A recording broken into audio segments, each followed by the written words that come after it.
Hi, I'm doing the excerpt on Dark Diaries book number 3. Hi guys, it's me, Angie, and I'm going to be telling you about the book Dark Diaries, Tales from a Not-So-Talented Pop Star. The author of this book is Rachel Rainey Russell. The publication date is June 7th of 2011.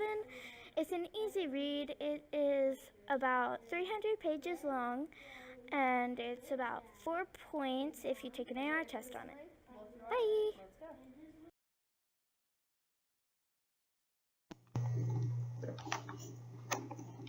Now I'm going to tell you the summary and characters of the book.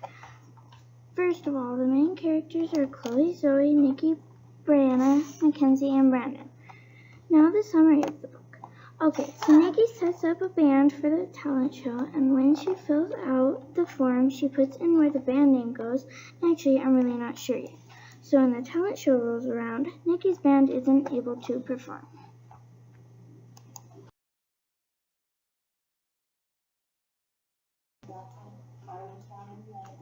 You guys should totally read this book because it's a totally good book, and I give it a 5 out of 5 stars for a rating. Do I recommend this Dark Diaries book a good read? Yes, I recommend it a great read for this. I'm going to tell you why you should read this book. Why you should read this book is because it is a very interesting book. It has pictures, every book has a meaning to it, and last, this book is meant to entertain you.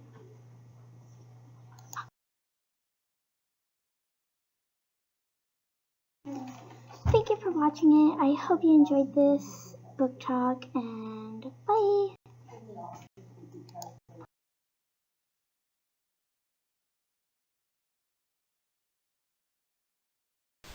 I read The Matchlock Gun by Walter B. Edmonds. Paul Lance is the illustrator. He was born in Montana. The main characters are Edward, who is 10 years old, his mom and dad, his little sister Trudy, and the Indians. The matchlock gun is important to the story because it saved Edward's family. The story takes place in 1757 up and down the Hudson Valley when New York was still a British colony. The French were leading Indians out of Canada against the settlers in what became known as the French and Indian War.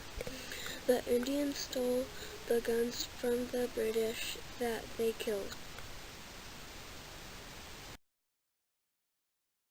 The Indians are attacking Edward and his family. Edward's father is gone away to war, so Edward must defend his family against the attack. He uses the matchlock gun that his grandfather brought from Europe to America.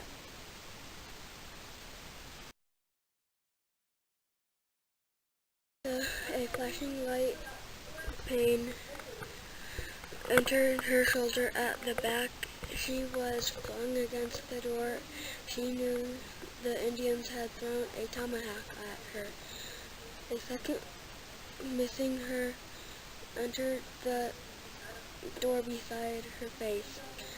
She turned about weakly to see them springing onto the steps, their heads faintly lit from candlelight shining through the chink in the blind, their faces painted red and yellow and white, and the silver rings swinging outward from their ears. You should read this book for 3 reasons. 1. It tells what life was like during colonial times. 2. It tells about history, the French and Indian War. 3. Read for yourself to find out if Edward's family survives the attack.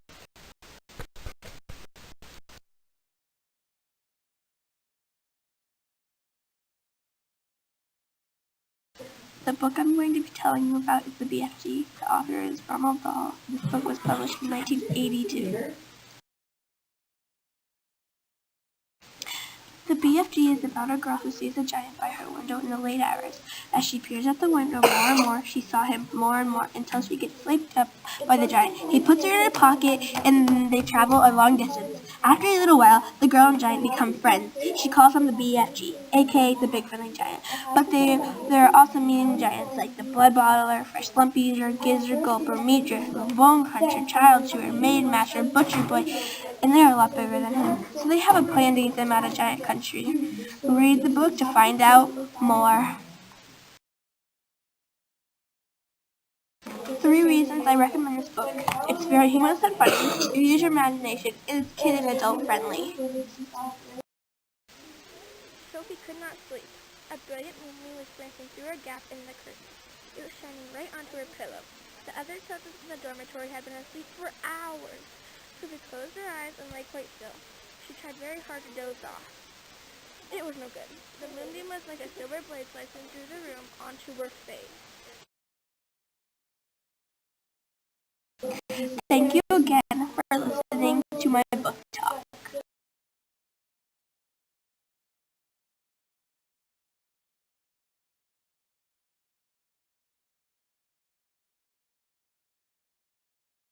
Baseball Great by Tim Green. Copyright 2009. Genre fiction. There are 235 pages, and the PowerPoint is by Tyrell Smith.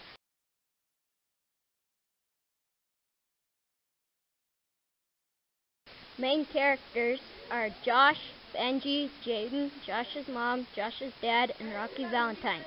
Josh was in the middle of tryouts for the Town Little League when his dad comes and picks him up. It turns out that Josh's dad got a job with Rocky Valentine and got Josh to try out for the U14 Titans baseball team. All of the players are about 2 years older than Josh, but if Josh makes the team, it means one of the kids already on the team gets kicked off the team. When Tucker and Jonesy decide to cut him in on the gym candy, he takes the pills to Jaden, whose dad is a doctor, wondering what they are. And that's when he finds out they are steroids. The challenge to stop Rocky from dealing steroids begins. You will have to read the book to find out more.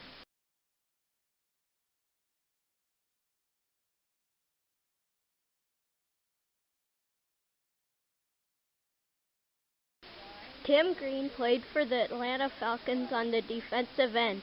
He also writes football books, but there are a couple more books you should read after Baseball Great.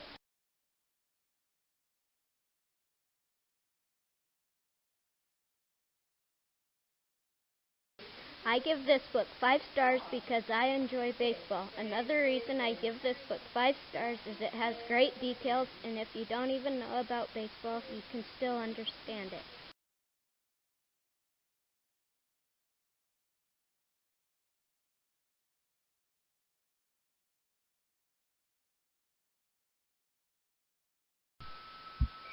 Nancy Drew, The Hidden Staircase by Carolyn Keene.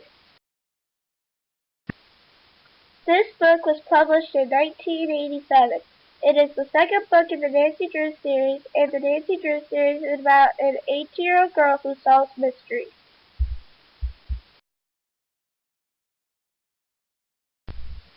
The book The Hidden Staircase is about a young detective who is asked to solve a mystery at a haunted house.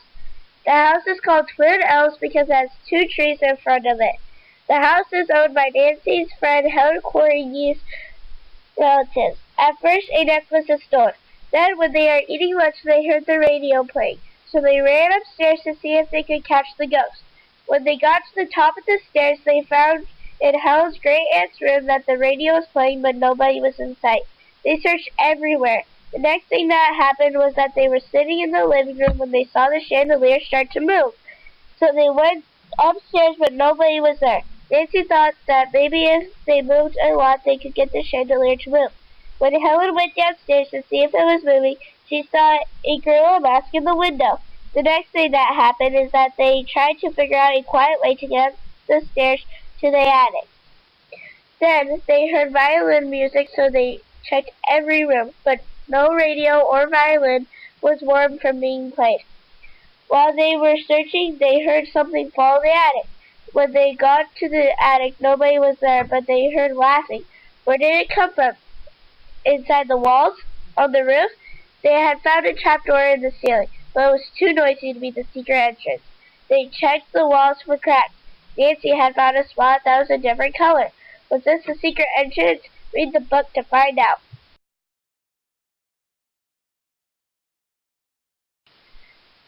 I rate this book 4 out of 5 stars. I rate it like this because this book grabs you and makes you feel as if you were really there.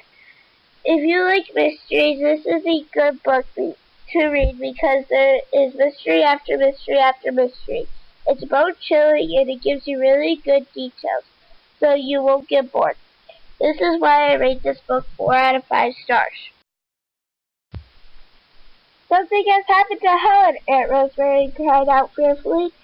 Nancy was already racing through the second-floor hallway. Reaching the stairs, she leaped down them 2 steps at a time. Helen Corrigan had collapsed in a wing chair in the parlor, her hands over her face. Helen, what happened? Nancy asked, reaching her friend's side. Out there, looking in that window. Helen pointed to the front window of the parlor next to the hall. The most horrible face I've ever saw. Was it a man's face? Nancy's question. Oh, I don't know. It just looked like a gorilla. Helen closed her eyes as if to shut out the memory of the sight. Nancy did not want to hear any more. In another second, she was at the front door and had yanked it open. Stepping outside, she looked all around. She could see no animal near the house, nor any sign under the window that one had stood there. Puzzled, the young sleuth hurried down the steps and began to search the grounds. By this time, Helen had collected her wits and came outside. She joined Nancy, and together they looked in every outbuilding and behind every clump of bushes on the grounds of Twin Elms. They did not find one footprint or any evidence to prove that a gorilla or other creature had been on the grounds of that estate. Thank you for listening to my book talk. I hope you enjoyed it.